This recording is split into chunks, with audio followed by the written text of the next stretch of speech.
What's up, everybody? I want to tell y'all a story about a time when I was doing some drinking back in the day.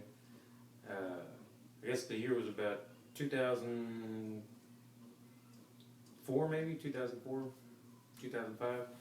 Um, so buddies of mine were drinking, and we were all at a biker bar and everything. One of my cousins comes in, and he wants to do some heavy drinking. We call them mumbles, right? So he we all pound booze, bam, bam, bam, all night long. That was a typical thing, typical night. I mean, Monday through Monday was a typical night to pound booze. So we were there drinking it up, and then closing time came, 2:30, last call, that shit. And we're still in the bar having a few beers. We knew the bartender pretty well, so she allowed us to have a few more beers. That time passed. It's actually time to close up shop. So we're all outside hanging around. But Mumbles is drunk off his ass. He can barely fucking walk. I mean, so we get him into his car, and my cousin Cisco says he's gonna take him home. He said, I'll drive you home, man. I'll drive you home. So he gets into his little S10, his little S10 pickup truck, and he's like, what the fuck? He doesn't know how to drive a standard. So there we are. Everybody's telling him, do it this way, do this again. This is how you drive standard. Everybody's got their little tidbits of information to give, and he's just getting more and more confused. Cisco is just getting too much information. So I go to him. I say, hey man, listen, don't listen to them. You fucking listen to me. Listen to what I'm going to tell you.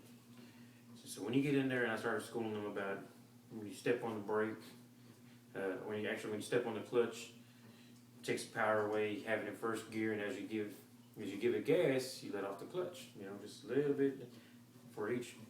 More gas, more clutch. So he starts going along, and I'm kind of doing a quick walk. I'm holding on to the side of the door, so that's me on the outside of the door. And then right here is Cisco. He's driving, and Mumbles is in the passenger seat. And he takes off. He's driving along. He's driving along. And I'm running alongside this little white S10 pickup truck, and he telling me, all right, you hear the motor peaking, go ahead and shift gears into second gear. So he shifts gears, and I'm still trotting along. I said, now keep that going. I'm right here beside you. I start trotting. I'm running. And as he's going along, he's picking up speed naturally, you know. So he's going into second gear. He's doing about 15 or 20 miles an hour or so, and the motor starts peaking again. I said, go ahead and shift into third gear. Boom, he shifts into third gear, clutching gas. Woo, so now he's going. He's keeping it up about 25, 30 miles an hour. And by this time, I can't run that damn fast, so I pick my legs up, and I'm riding on the side of the door, on the side of the little pickup truck. I'm hanging with my feet up, and he's driving along, and I tell him, I'm gonna let go. So I let go, boom, I roll out of it, hop up, and cheering him on, go, baby, go. It's pretty exciting, you know, pretty exciting stuff. We got him moving. So he takes off, and I'm cheering him on, yeah, go, baby, go. And I'm feeling pretty good about things. I turn around, and when I turn around, there's a fucking pig. There's a law dog right behind me. Got his light on me and everything. I was like, oh, fuck. And like I said, we've been pounding. I probably smell like alcohol more than anything else, let alone speaking. So I walk over to him, and I said, what's going on? And the police officer says, what seems to be the problem? Does everything go right? And all this other, you know, this badass cop personality anyways. Is everything all right? And I said, yeah, man, you know, we had a designated driver. I was trying to bullshit him, you know. But I guess I told him the truth. We had a designated driver. He didn't know how to drive stick. I was letting him know how to do everything, and he's off on his way. So maybe if you want to follow him, make sure you know he makes it home safely. But I mean, he's just trying to figure out how to drive standard. So he says, "Okay, you boys be careful." And he takes off. And so I said, "Let me get the fuck out of here." And I ran. I got on my motorcycle, and I pulled out into the street. So I'm sitting there.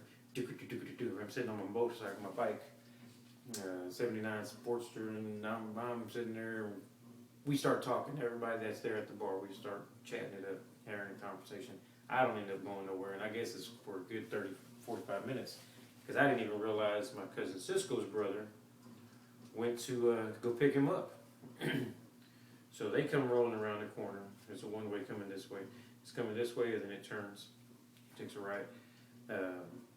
It's going from the right, and then he takes the right, and he pulls up, and there's Rico and Cisco. He's like, hey, man, yeah. Cisco's like, man, there's this cop that was following us the whole goddamn time.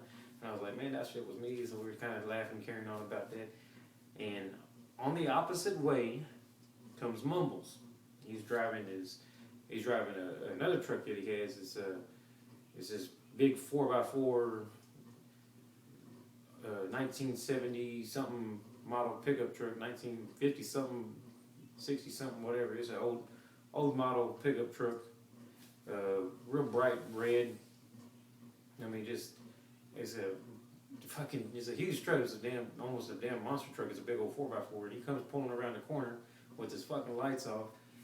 And everybody's like, what the fuck? You know, everybody's like, oh man, all that bullshit. But they were surprised. Obviously, all of us were surprised. But needless to say, what the fuck are you doing here? We just took you home, man. We just went through all that shit to take you home. This motherfucker says he was there to make sure Rico and Cisco made it home safe. At that point, I shagged ass. So anyways, alright, that's my boy calling me if you didn't hear him. We'll catch you later. Tell you another story another time.